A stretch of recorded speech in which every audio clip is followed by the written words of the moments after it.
কি ব্যাপার মিনু? অফিসে আমি এমনিতে একটা প্রেশারের মধ্যে আছি, তার মধ্যে ফোন দিয়ে জরুরি আসতে বললা। কি সমস্যাটা কি?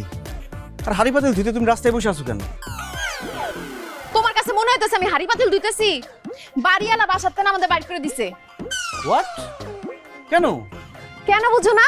2 বছর ধরে যে তুমি বাসা ভাড়া দাও নাই সেটার হিসাব রাখছো? সেই হিসাব আমি রাখবো কেন? সেই হিসাব রাখবে বাড়িওয়ালা। দেই না মাত্র 2টা বছর বাসা ভাড়া দেই না, এই জন্য বাসা থেকে বের করে দিবে? ভাড়াটিয়াদের জন্য কোনো আইন কানুন নাই দেশে। আমেরিকা কানাডাতে ভাড়াটিয়াদের বাড়িওয়ালারা জমের মতো ভয় পায়। 10টা বছর বাসা ভাড়া না দিলেও বাড়িওয়ালা ভাড়াটিয়াকে জিজ্ঞেস করতে পারে না যে কেন ভাড়া দেন না। আরে বাবা, এটা আমেরিকা কানাডা না, এটা বাংলাদেশ। এইখানে বাড়িওয়ালারা হইতেছে রাজা। রাজা হোক আর প্রজা হোক, তোমাকে বের করে দিল, তুমি বের হয়ে গেলা, দেয়াল কামড়ায় টিকটিকির মতো পড়ে থাকতা। আচ্ছা যাই হোক, আসো আমার সাথে, দেখো আমি কি করি। কি করবা তুমি? তার পায়ে ধরবো, বের করে দিবার বেরো যাবো নাকি এত সোজা? আরে বাবা, পায়ে কেন? পুরা শরীর জড়ায় ধরলেও কোনো লাভ নাই। আর সে বলছে বাড়ির ভিতর যদি ঢোকার চেষ্টা করি তাইলে একবার আমারে বিয়া করে নাকি সে বাড়ির ভিতর রেখা দিবে।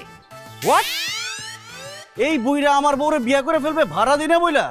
ওর এত বড় সাহস! ও যদি আমার বউরে বিয়ে করে রেখে দেয়, আমি ওর বউরে বিয়ে করে ভাগায় নিয়ে যাবো এখান থেকে। মিজান, কি ধরনের কথা বললা তুমি?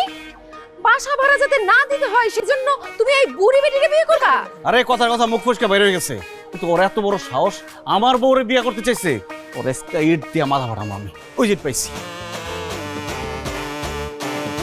আরে বাবা, ইট দিয়ে মাথা ফাটাবে? ঢুকতে পারলে তো মাথা ফাটাবে, গেট আটকায় দিছে তো, তুমি তো ঢুকতেই পারবা না। আমি ঢুকতে না পারলে কি হবে? আমার ইট তো ঢুকবে। ওর উচিত শিক্ষা হইছে। তোর জানলার গ্লাস ভেঙে গেছে। ওরে কঞ্জুসের বাচ্চা কঞ্জুস, আমার জানালার গ্লাস ভাঙছ, তোকে 2টারে যদি পুলিশে না দিছি। ধরতে পারলে না কিছু করবি। ও আল্লাহ গো, পুলিশ ডাকবো বলে, পুলিশ ডাকবো।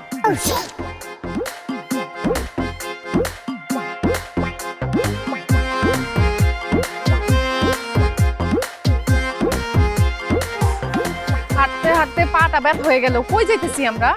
বাসা ভাড়া খুঁজতেছি। এ সময় বাসায় নিয়ে বসে রয়েছে, মাসের মাঝখানে কি বাসা ভাড়া পাওয়া যাবো? অবশ্যই ওই যে ফ্ল্যাট ভাড়া দেওয়া হবে, আসো।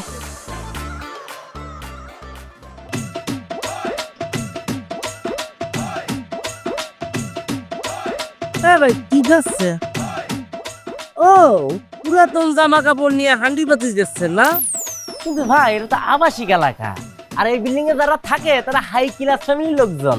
তারা তাগের ওই পুরনো জামা কাপড় মানবতা ফেরিওয়ালা আছে না, ওই জায়গায় দান করে দেয়, হান্ডি বাতি লাগে না। আচ্ছা, আপনারা আবাসিক এলাকায় ঢুকিয়েছেন, ওই গেটে তো লেখা ছিল বাংলায় যে এই জায়গায় হকার ফেরিওয়ালা ঢোকা নিষেধ, তো কিসের জন্য ঢুকিয়েছেন? চলে যান। এই মানবতার দেয়ালের বাচ্চা, সুযোগ পাইছিস তার কথা কইতেছিস তাই না? আগে কেন আসছিস সেটা জিজ্ঞেস কর। হ্যাঁ, সেটাই তো, কিসের জন্য আছে? আরে খারাপ ব্যবহার করলে বাসা ভাড়া পাবো না, আমরা একটা বিপদে আছি। ভাইয়া আসসালামু আলাইকুম। ওয়ালাইকুম সালাম।